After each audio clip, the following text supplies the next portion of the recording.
আমাদের দেশে একটা প্রচলিত প্রবচন আছে যে ঘষে মেজে রূপ আর ধরে বেঁধে পিঠ, হ্যাঁ দুটোই কিন্তু ক্ষণস্থায়ী।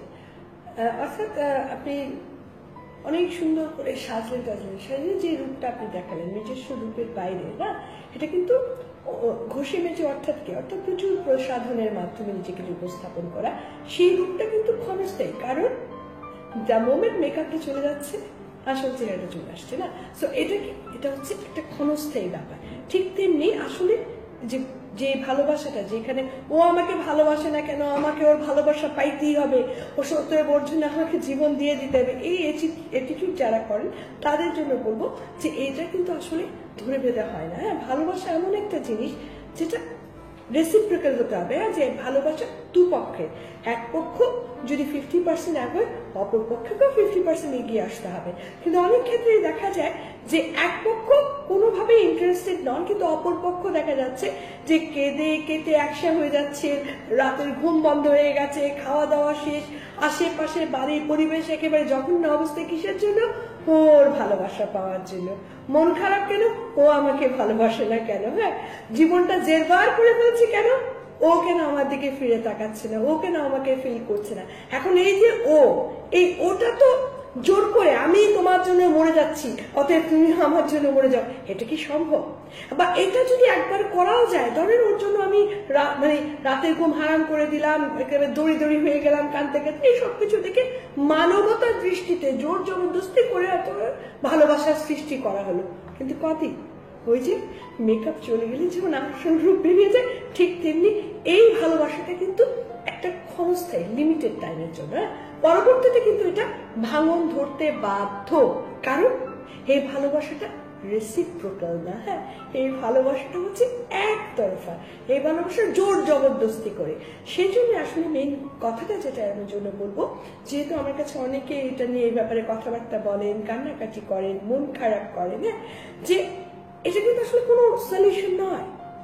যে আপনাকে ভালোবাসে না বা যে আপনার প্রতি ইন্টারেস্টেড নয়, সে কেন ভালোবাসে না, তাকে আমাকে ভালোবাসতেই হবে, এটা করাটা সম্পূর্ণভাবে একটা বোকামি।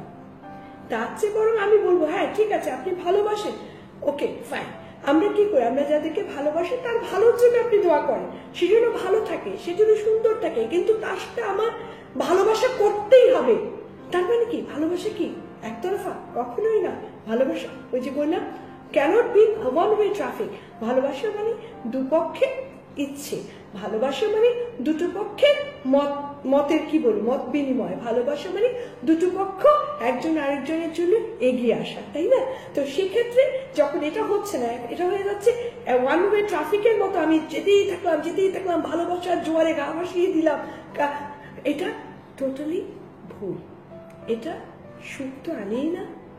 অ্যাটলিস্ট আজকেও তো চোখের পানি পড়ছে, পাচ্ছি না বলে কষ্ট হচ্ছে, কিন্তু এটা কি, এটা একটা ছোট্ট পিরিয়ডের জন্য। হ্যাঁ, অল্প সময়ের জন্য আপনার কাছে জীবনটাকে অসহ্য মনে হচ্ছে, কিন্তু সেটা অনেক বেটার সারা জীবনের জন্য জীবনটাকে অসহ্য মনে করার চাইতে, সারা জীবনের জন্য নরক বাস করার চাইতে, সারা জীবনের জন্য চোখের পানিটাকে চিরসঙ্গী করার চাইতে। কারণ একতরফা ভালোবাসা দিয়ে জোর করে একজনের ঘর করা যেতে পারে, একতরফা ভালোবাসা দিয়ে জোর করে একজনকে নিয়ে কিছুদিনের জন্য চলা যেতে পারে, একতরফা ভালোবাসা দিয়ে জোর করে একজনকে ভালোবাসার বন্ধনে আবদ্ধ করা যাইতে পারে, কিন্তু সেটা হবে টোটালটাই একটা মরিচিকার উপর। সেটা টোটালটাই হবে যে কোনো সময় বুদবুদ কি হয়, বুদবুদ করে একটু করলে ঠাস হয়ে যায়, তাই না? তো বসো বিশাল বড় একটা বুদবুদ, কি দারুণ একটা জিনিস মনে হয়, এইরকম একটা বুদবুদের মধ্যে বসবাস হয়ে যাবে সে জোর করে যে ভালোবাসাটার জন্য আমরা চেষ্টা করছি। সেই জন্য ওই লাস্ট অফ অল একটা কথাই বলবো, যে এই ধরনের ইচ্ছে নিজের জন্য হারিকেনের মতো।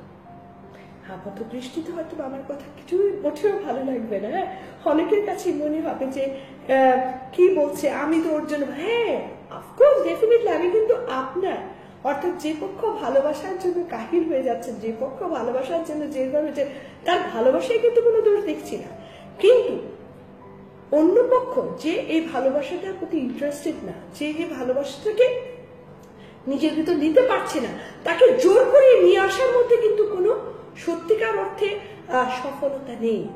সেটা ভবিষ্যতের জন্য খালি কান্নাই ডেকে আনবে। আজ আর নয়, সবাই ভালো থাকবেন, সুন্দর থাকবেন, সুস্থ থাকবেন। ওর একটা কথাই, সব সমস্যার সমাধান আমাদের দ্বারা করা মোটেই সম্ভব নয়। তাই কিছু কিছু সমস্যার সমাধান আমরা সম্পূর্ণভাবে আল্লাহর উপর ছেড়ে দেব, আর বাকিটুকুর জন্য উপরে আল্লাহ, আমি, আপনি, আমরা সবাই খুঁজে নেব সেই সমস্যার সমাধান। শুধু হাল ছেড়ে নেব।